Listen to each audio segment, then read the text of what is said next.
బీసీలకు 50 ఏళ్లకే పింఛన్ ఇస్తామని టీడీపీ జనసేన ప్రకటించాయి. మంగళగిరిలో ఏర్పాటు చేసిన జేహో బీసీ సభలో ఈ మేరకు చంద్రబాబు, పవన్ కళ్యాణ్ బీసీ డిక్లరేషన్ను విడుదల చేశారు. బీసీల అభివృద్ధికి చేపట్టబోయే సంక్షేమ కార్యక్రమాలను వివరించారు. వందల సమావేశాలు పెట్టి నేతల అభిప్రాయాలు తీసుకుని బీసీ డిక్లరేషన్ ప్రకటించినట్లు చంద్రబాబు తెలిపారు. బీసీ డిక్లరేషన్ గురించి ప్రతి ఇంటికి వెళ్లి వివరించాలని తెలుగుదేశం అధినేత నారా చంద్రబాబు పేర్కొన్నారు. వందల సమావేశాలు పెట్టి నేతల అభిప్రాయాలు తీసుకుని బీసీ డిక్లరేషన్ ప్రకటించినట్లు తెలియజేశారు. బీసీలకు టీడీపీ 40 ఏళ్లుగా అండగా ఉంటుందని పేర్కొన్నారు. బీసీల డిఎన్ఏలోనే తెలుగుదేశం పార్టీ ఉందని తెలియజేశారు. బీసీలకు 50 ఏళ్లకే పింఛన్లు ఇస్తామని, రాబోయే రోజుల్లో పింఛన్ 4000 రూపాయలు చేస్తామని హామీ ఇచ్చారు. బీసీల రుణం తీర్చుకునేందుకే 10 సూత్రాలతో బీసీ డిక్లరేషన్ తీసుకువచ్చినట్లు తెలియజేశారు. బీసీ సబ్ ప్లాన్ ద్వారా 5 ఏళ్లలో 1,50,000 కోట్ల రూపాయలు కేటాయిస్తామని చంద్రబాబు తెలియజేశారు. అయితే వైఎస్ఆర్సీపీ పాలనలో సబ్ ప్లాన్ నిధులను పక్కదారి పట్టించారని ఆరోపించారు. జగన్ వచ్చాక స్థానిక సంస్థల్లో బీసీలకు రిజర్వేషన్ తగ్గించారని చంద్రబాబు ఆరోపించారు. రిజర్వేషన్ తగ్గించడం వల్ల 16,800 మంది బీసీలు పదవులు కోల్పోయారని చంద్రబాబు ఆవేదన వ్యక్తం చేశారు. చట్టబద్ధంగా బీసీల కులగణన చేపట్టాలని డిమాండ్ చేశారు. బీసీల ఆర్థిక పరిస్థితులు అధ్యయనం చేయాలని, బీసీలకు జనాభా దామాషా ప్రకారం అవకాశాలు కల్పిస్తామని చంద్రబాబు హామీ ఇచ్చారు. బీసీ సప్లాన్ ఏం తమ్ముళ్ళు పెట్టారా వీళ్ళని మిమ్మల్ని అడుగుతున్నా. 15,000 కోట్లు సంవత్సరానికి చెప్పారా లేదా అని అడుగుతున్నా మిమ్మల్ని. 15 రూపాయలు పెట్టారని అడుగుతున్నా మిమ్మల్ని. కానీ ఈరోజు మేము ఒకటి ఆలోచిస్తున్నాం. సంక్షేమ కార్యక్రమాలు ఇస్తూనే సంపద సృష్టించే మార్గం మీకు చూపించాలనే ఉద్దేశంతోనే సబ్ ప్లాన్ ద్వారా 1,50,000 కోట్లు 5 సంవత్సరాల్లో పెట్టే బాధ్యత మాది. సంవత్సరానికి 30,000 కోట్లు చొప్పున 5 ఏళ్లలో 1,50,000 కోట్లు పెడతామని చెప్పి కూడా మీకు తెలియజేస్తున్నా. ఇంకో పక్కన మీరు ఒకసారి దొంగ లెక్కలు చూపించి ఎక్కడ కూడా నిధులు దొడ్డిదారికి మళ్లించి బీసీలకు అన్యాయం చేసిన పార్టీ వైఎస్ఆర్ కాంగ్రెస్ పార్టీ. నిరంతరం పోరాడతాం. చట్టసభల్లో 33% వెనుకబడిన వర్గాలకు రిజర్వేషన్లు పెట్టే వరకు, అసెంబ్లీలో పార్లమెంట్లో మీ రిజర్వేషన్లు వచ్చే వరకు మీ తరపున మేము పోరాడతామని ఈ ప్రజా డిక్లరేషన్ లో కూడా మీకు అందరికీ చెప్తున్నా. ఇది కాకుండా ఇంకో పక్క చూస్తే ఎవరైతే 153 కులాలున్నాయి, అన్ని కులాలకు మేము స్థానాలు ఇవ్వలేకపోవచ్చు. వీలైనంత వరకు అందరినీ అకామిడేట్ చేయడానికి ప్రయత్నం చేస్తాం. అటు జనసేన, తెలుగుదేశం కూడా ఒకవేళ గెలవాలి, ఈ రాష్ట్రాన్ని కాపాడుకోవాలి, ఒకవేళ ఎవరికైనా మేము రాజకీయంగా ప్రాముఖ్యత ఇవ్వలేకపోతే, స్థానాన్ని కేటాయించలేకపోతే వాళ్ళందరినీ నామినేటెడ్ పోస్టుల్లో పెట్టే బాధ్యత ఎమ్మెల్సీలుగా, ఎంపీలుగా, కార్పొరేషన్ చైర్మన్లుగా వివిధ రంగాల్లో మిమ్మల్ని ప్రోత్సహించే బాధ్యత మాదని మీ అందరికీ హామీ ఇస్తున్నా. ఒకప్పుడు నేను ఆలోచించాం, ఆ రోజు 2 పిల్లల కంటే ఎక్కువ ఉంటే స్థానిక సంస్థల్లో పోటీ చేయడానికి అర్హత లేదు. ఇప్పుడు జనాభానే మన ఆస్తి. అందుకే నేను హామీ ఇస్తున్నా. పవన్ కళ్యాణ్ గారు ఇద్దరం కలిసి హామీ ఇస్తున్నాం. ఎంతమంది పిల్లలున్నా పర్వాలేదు, స్థానిక సంస్థల్లో మీరు పోటీ చేసే అర్హత ఉంటుంది. ఏదైతే పాత చట్టాన్ని రద్దు చేస్తామని చెప్పి కూడా నేను మీకు తెలియజేస్తున్నా. సీఎం జగన్ ఇచ్చిన ప్రతి హామీని నెరవేర్చిన నాయకుడని మంత్రి చెల్లుబోయిన వేణుగోపాలకృష్ణ అన్నారు. చంద్రబాబు ఏ రోజైనా మేనిఫెస్టోను అమలు చేశారా అంటూ దుయ్యబట్టారు. బీసీలను మోసం చేసిన వ్యక్తి చంద్రబాబు అని మండిపడ్డారు. బీసీలకు అన్ని చోట్ల ప్రాధాన్యత ఇచ్చిన నాయకుడు సీఎం జగన్ అని, బీసీలను ఓటు బ్యాంకుగానే వాడుకున్న వ్యక్తి చంద్రబాబు అన్నారు. అధికారంలో ఉన్నప్పుడు బీసీలను చంద్రబాబు పట్టించుకోలేదు అంటూ మంత్రి వేణు ధ్వజమెత్తారు. ప్రతి 5 ఏళ్లకొకసారి బీసీలను మోసగించడం చాలా సులభమని నమ్మిన వ్యక్తి చంద్రబాబు అని, టీడీపీ ఆశయాలు, లక్ష్యాలు ఎన్టీ రామారావుతోనే కనుమరుగైపోయాయని మంత్రి చెల్లుబోయిన వేణుగోపాలకృష్ణ అన్నారు. ఎన్టీఆర్ ఆశయాలను తుంగలో తొక్కి ఓట్ల కోసం ఆయన పేరు మాత్రం జపం చేస్తాడని బీసీ డిక్లరేషన్ అనే కాపీ పేస్ట్ ప్రోగ్రాం చంద్రబాబు ప్రదర్శించాడన్నారు. బీసీలను నమ్మించి దగా చేసిన పార్టీ టీడీపీ అని, రాజ్యాంగ విలువలను ఏమాత్రం కాపాడని పార్టీ టీడీపీ అని మండిపడ్డారు. బీసీలను దగా చేసిన నాయకుల చరిత్ర తీస్తే మొదటి పేరు చంద్రబాబుదే ఉంటుందన్నారు. 2009లో ఆల్ ఫ్రీ అన్నాడు. బీసీల కోసం 142 హామీలు ఇచ్చాడని, అందులో ఎన్ని హామీలను అమలు చేశారు, ఒకటి కూడా అమలు కాలేదు అని మంత్రి నిప్పులు చెరిగారు. ప్రతి 5 ఏళ్లకు చంద్రబాబు ఒక వేషం వేస్తాడన్నారు. బీసీలకు విద్యను అందకుండా చేసిన బీసీ ద్రోహి చంద్రబాబు అని అన్నారు. వైఎస్ఆర్ ఫీజు రియంబర్స్మెంట్ అమలు చేసినప్పుడు బీసీ విద్యార్థులు, ఇంజనీర్లు, డాక్టర్లు అయ్యారని తెలియజేశారు. బాబాసాహెబ్ అంబేద్కర్ ఆలోచనలు సీఎం జగన్ అమలు చేస్తున్నారని తెలియజేశారు. బీసీలు నా వెనుకున్నారు అంటాం. బీసీలు ఈ సమాజానికి వెన్నుముక్కని వారు వెన్ను వంగకుండా నేను చూస్తానని చెప్పినటువంటి నాయకుడు ఈ రాష్ట్ర చరిత్రలో వైఎస్ జగన్మోహన్ రెడ్డి. ఒకటి కాదు, రెండు కాదు, 100 ఉదాహరణలు ఉన్నాయి. బీసీ డిక్లరేషన్ ఇచ్చిన ప్రతి హామీని అమలు చేసినటువంటి నాయకుడు. రోజు ఒక అబద్ధం చెప్తాడు నీ కొడుకు కానీ నువ్వు కానీ. 34% రిజర్వేషన్స్ ఉన్నాయి. ఎలా వచ్చాయి 34% రిజర్వేషన్స్? 73వ రాజ్యాంగ సవరణ 1992లో నాటి ప్రధాని పివి నరసింహరావు గారు అమలు చేశాడే 33.3%. 0.7 కలిపి 34 నువ్వు అంటావు. 2014-19 మధ్యలో నువ్వు స్థానిక సంస్థలకు ఎందుకు ఎన్నికలు నిర్వహించలేదు? టీడీపీ అధినేత చంద్రబాబుతో జనసేన అధ్యక్షుడు పవన్ కళ్యాణ్ భేటీ అయ్యారు. ఉండవల్లిలో చంద్రబాబు నివాసంలో సమావేశం జరిగింది. మలి విడత అభ్యర్థుల ఎంపిక సహా వివిధ అంశాలపై దాదాపు గంటన్నర పాటు వీరిద్దరూ చర్చించారు. టీడీపీ జనసేన కూటమిలో బీజేపీ చేరే అంశంపై గత కొంతకాలంగా చర్చలు జరుగుతున్నాయని అన్నారు. త్వరలోనే చంద్రబాబు పవన్ ఢిల్లీ వెళ్లే అవకాశం ఉంది. ఈ నేపథ్యంలో అక్కడి పరిణామాలపై నేతలు ఇద్దరూ మాట్లాడుకున్నట్లు సమాచారం. పరిపాలనా రాజధానిలో ఇన్నాళ్లు పాలన మొదలు పెట్టడానికి ఏమడ్డొచ్చిందని, పరిపాలనా రాజధానిని చెప్పి విశాఖ ప్రజలను 3 ఏళ్లుగా మోసం చేయడం మీ చేతగాని కమిట్మెంట్ అని ఏపీసీసీ అధ్యక్షులు వైఎస్ షర్మిల ట్విట్టర్ వేదికగా విమర్శించారు. ఐటీ హిల్స్ నుంచి దిగ్గజ కంపెనీలు వెళ్లిపోతున్నా చూస్తూ ఉండడం మీ రోడ్ మ్యాప్ అని ప్రశ్నించారు. ఆంధ్రుల తలమానికం వైజాగ్ స్టీల్ను కేంద్రం అమ్మేస్తుంటే ప్రేక్షక పాత్ర వహించడం మీ విజన్ అన్నారు. రైల్వే జోన్ పట్టాలు ఎక్కడికి పోయినా మౌనం వహించడం మీకు ప్రాక్టికల్ అని, గుట్టల్ని కొట్టడం, పోర్టులను అమ్మడం, భూములను మింగడం ఇదే విశాఖపై వైసీపీ విజన్ అని దుయ్యబట్టారు. ఇప్పుడు ఎన్నికల ముందు 10 ఏళ్ల వ్యూహాల పేరుతో కొత్త నాటకాలు కదా అని నిలదీశారు. రాష్ట్రంలో త్వరలో జరగనున్న సాధారణ ఎన్నికల నేపథ్యంలో ఎలక్ట్రానిక్ ఓటింగ్ యంత్రాల నిర్వహణ, వాటి వినియోగంలో నోడల్ అధికారులు ఎదుర్కొంటున్న సందేహాలను, సమస్యలను హైదరాబాద్ నుంచి ఆన్లైన్ ఈసీఐఎల్ అధికారుల బృందం సభ్యులు వివరించారు. రాష్ట్ర ప్రధాన ఎన్నికల అధికారి కార్యాలయం ఆధ్వర్యంలో నిన్న రాష్ట్ర సచివాలయంలో 2వ రౌండ్ శిక్షణ కార్యక్రమం జరిగింది.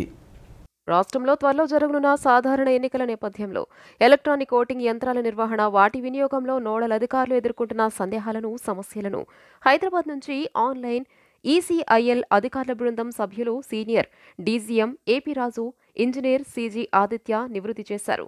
రాష్ట్ర ప్రధాన ఎన్నికల అధికారి కార్యాలయం ఆధ్వర్యంలో నిన్న రాష్ట్ర సచివాలయంలో 2వ రౌండ్ శిక్షణ కార్యక్రమం జరిగింది. అదనపు ప్రధాన ఎన్నికల అధికారి ఎంఎన్ హరీందర ప్రసాద్ నేతృత్వంలో జరిగిన ఈ శిక్షణ కార్యక్రమంలో రాష్ట్రంలోని అన్ని జిల్లాలకు చెందిన ఈవీఎం నోడల్ అధికారులు, సాంకేతిక సహాయకులు ప్రత్యక్షంగాను, అరుణాచల్ ప్రదేశ్, ఒడిశా, సిక్కిం రాష్ట్రాలకు చెందిన అధికారులు ఆన్లైన్ ద్వారా పాల్గొన్నారు. ఈ ఏడాది ఫిబ్రవరి 9న జరిగిన మొదటి రౌండ్ శిక్షణ కార్యక్రమంలో ఎలక్ట్రానిక్ ఓటింగ్ యంత్రాల నిర్వహణ మరియు వాటి వినియోగంపై రాష్ట్రంలోని అన్ని జిల్లాల ఈవీఎం నోడల్ అధికారులకు, సాంకేతిక సహాయకులకు ఈసీఐఎల్ అధికారుల బృందం సమగ్ర అవగాహన కల్పించడం జరిగింది. అయితే క్షేత్రస్థాయిలో ఈవీఎంల వినియోగంలో అధికారులకు, సాంకేతిక సహాయకులకు ఎదురైన సమస్యలు, సందేహాలను నివృత్తి పరిచేందుకు నెల రోజుల తదుపరి 2వ రౌండ్ శిక్షణ కార్యక్రమాన్ని నిర్వహించారు. ఈవీఎంల నిర్వహణలో సాధారణంగా ఎదురయ్యే సాంకేతిక సమస్యలను ఏ విధంగా పరిష్కరించుకోవాలో మరోసారి ఈ శిక్షణ కార్యక్రమంలో ఈసీఐఎల్ అధికారుల బృందం వివరించింది. ఎస్సీ, ఎస్టీ, బీసీ, మైనార్టీలకు రాజ్యాధికారం కట్టబెట్టే దిశగా ముఖ్యమంత్రి జగన్మోహన్ రెడ్డి తీసుకున్న నిర్ణయానికి మంగళగిరి నియోజకవర్గ ప్రజలందరూ మద్దతు తెలుపుతున్నారని ఎమ్మెల్యే ఆళ్ల రామకృష్ణారెడ్డి అన్నారు. మంగళగిరి నియోజకవర్గం బీసీలకు కేటాయించడం, అందులోనూ మహిళకు సీటు ఇవ్వడం హర్షణీయమని చెప్పారు.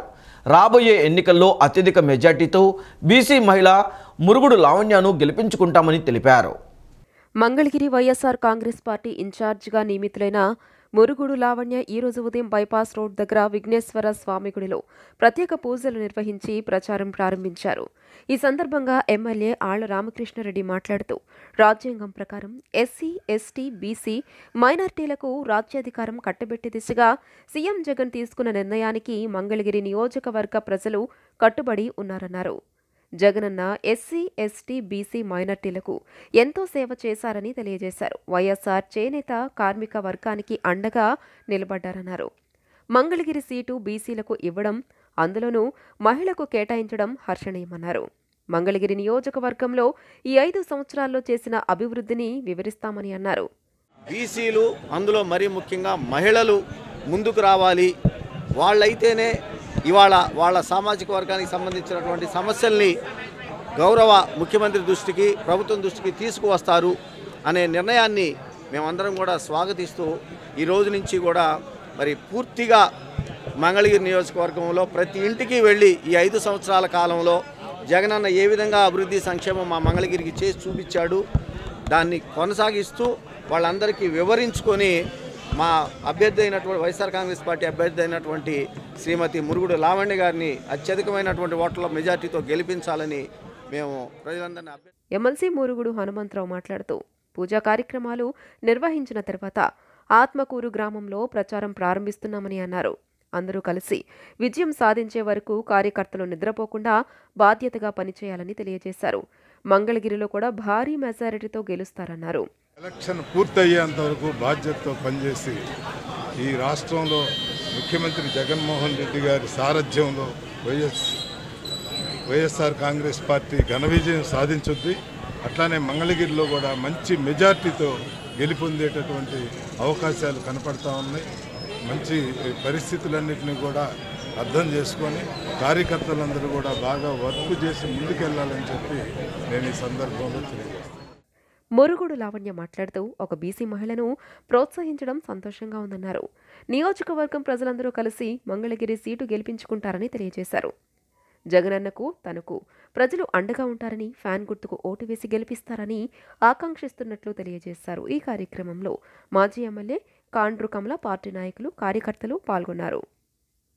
ఒక మహిళకి, అందులో బీసీ వాళ్ళని ఇట్లా ఎంకరేజ్ చేయటం మాకందరికీ చాలా సంతోషంగా ఉంది.